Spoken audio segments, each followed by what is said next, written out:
Hey there, I'm Erin, and I'm an assistant editor here at Food52. And I'm Emma, and I'm a recipe developer here. So I absolutely love pie. Any slice, I'll take it. But I find it really intimidating to make pie.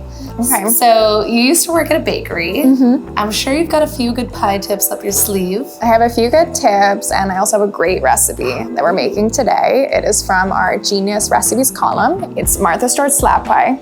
Super easy, but we're gonna be doing a couple twists. A few twists? Yes, but it's still super approachable. It's great for a crowd. Perfect, so let's do it? Let's do it. Okay. We are gonna get our dough ready now. We have our dry ingredients here: flour, sugar, salt, and this is one of our twists. We're gonna be using rye flour. It's a whole grain, it's nutty, it's complex. It makes you notice the crust in a different way that I love. And so how do you know how much rye flour to add if you want that little twist? Yeah, so we're gonna be using 10% today, but if you really love that, you can bump it up to 25%, but we're gonna keep it safe today with the 10%.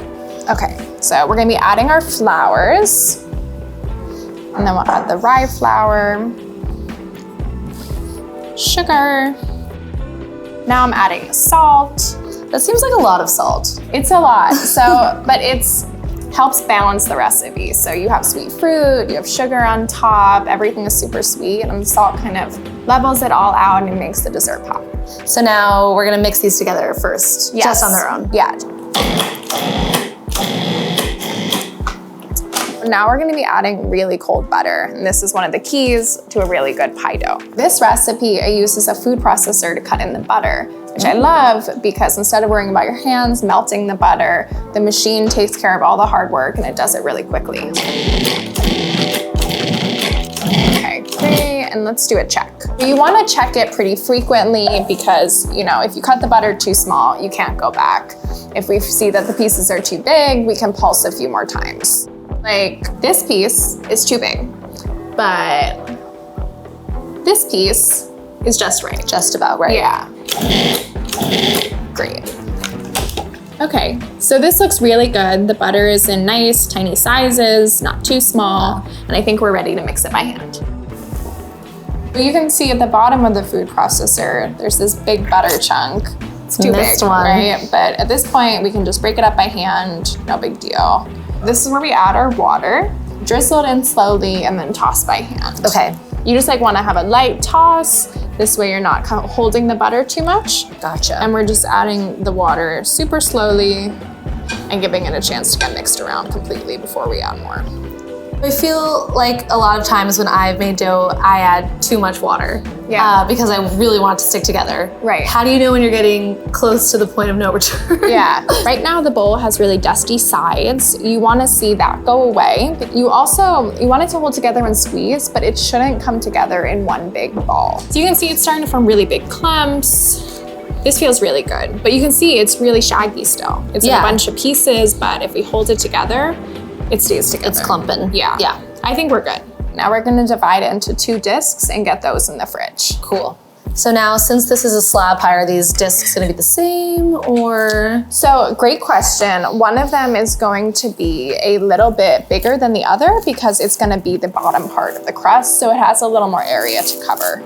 And also, something else with the slab pie is because we're using a rectangular pan, we're gonna be forming these into rectangles, not circles like you normally would. Cool. I like to use the plastic wrap as a way to shape the dough. This way, your hands aren't making too much contact with it.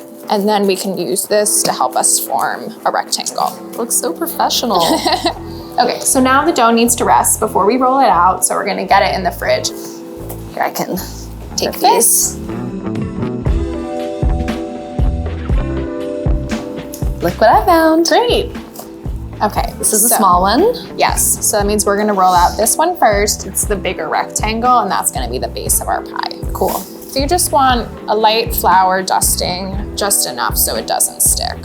I like to roll just back and forth. Just shift the dough, and turning it also ensures that it's not gonna stick to the counter. Really? That's so interesting because I always feel like I never want to touch it.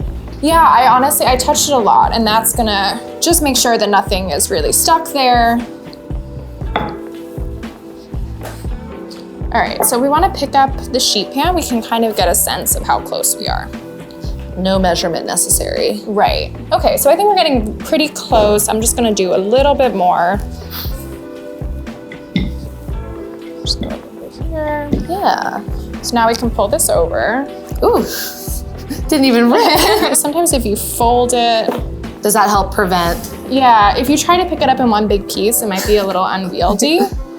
We can just stretch out the sides a little bit because they're a little bit short in the width. Now we're gonna add the pear filling to the pie dough, and then we'll get it in the fridge while we roll out the top crust. We're using pears, we have sugar, a little bit of salt, and we also have black pepper in here. What? Right, so it's just a little bit of spice, adds a little bit of warmth and a little bit of kick. So do you have a favorite fall pie? I really like slab pies. I like galettes because you have a lot of crust and it's sort of a nice ratio to the filling. What about you? I love a classic apple, I think. Yeah. And with a scoop of vanilla ice cream, I mean, you cannot beat it. Perfect. Okay, so we'll get this in the fridge. Okay. Are you ready to roll out the top crust? Yes. Yes. But I need you to guide me through the process. All right, so I'll just put a little bit of flour down. Yeah, so just back and forth motions. And if you want to flip it, and then you can get a little bit of flour on the top too. And that'll help it not stick too much to the rolling pin. This is a rolling pin without handles. This is my favorite kind of rolling pin. It lets you get closer to the dough, which I think gives you more control. Okay, that looks great. So now we are ready to get the pie from the fridge. We'll cut the lattice and then we'll top it. Okay, I'll grab it. We are going to use a ruler as a guideline. Good. They don't have to be perfect, but it just kind of helps you keep them even. So I love a lattice pattern because it's a really easy way to make something look really special for a nice occasion. We are just going to lay these in here first, and then these will be our guidelines for the lattice. Okay, the first few rows. Yes.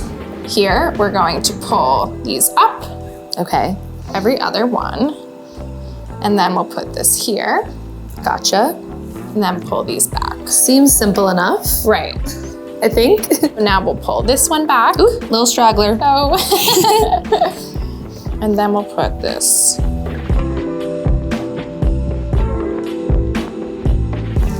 So now with the extra dough that you do end up having, do you just toss it? That feels so wrong. You could toss it, but I like to bake it. If you just toss it with some cinnamon sugar or any kind of spiced sugar, throw it in a hot oven, it'll bake up into almost like a little sweet cookie, which is really nice. Yeah.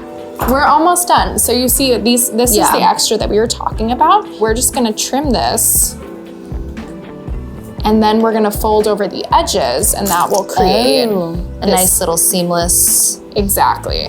Now we are going to put on some cream and some raw sugar. Okay. We're gonna brush the cream all over the crust, and this tastes super good, but it's also gonna help the sugar stick, and it's gonna help the crust color and get that beautiful, deep golden brown look.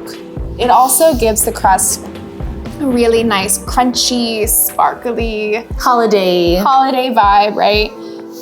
Okay, so this looks so great, and now we're ready to bake. Okay, I'm going.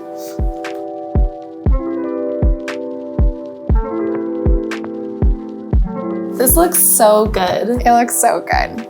So it's been cooling for a few hours. Okay, seems like a long time to wait to eat pie. Yeah, it's actually better that it has time to sit. If we tried to cut into when it was warm, it would kind of fall apart. The fruit would be a little bit too soupy. A little sad. Exactly. It's beautiful. It's so pretty. And the crust is really flaky. So flaky. And I love how you can taste the rye a little bit, but it's still really tender, and it didn't hurt the texture at all. Not at all. Also, I'm getting those little hints of black pepper. Just a teeny little bit of spice. It's so yummy. Yum. Now, I usually go for ice cream, Yes, love it. but could you do like whipped cream here maybe? Yeah, you could do ice cream, you can do whipped cream. I love creme fraiche on pie. Ooh. It's a little bit tangy. Yeah. Super delicious. We're just gonna keep talking and eating and not stopping in between.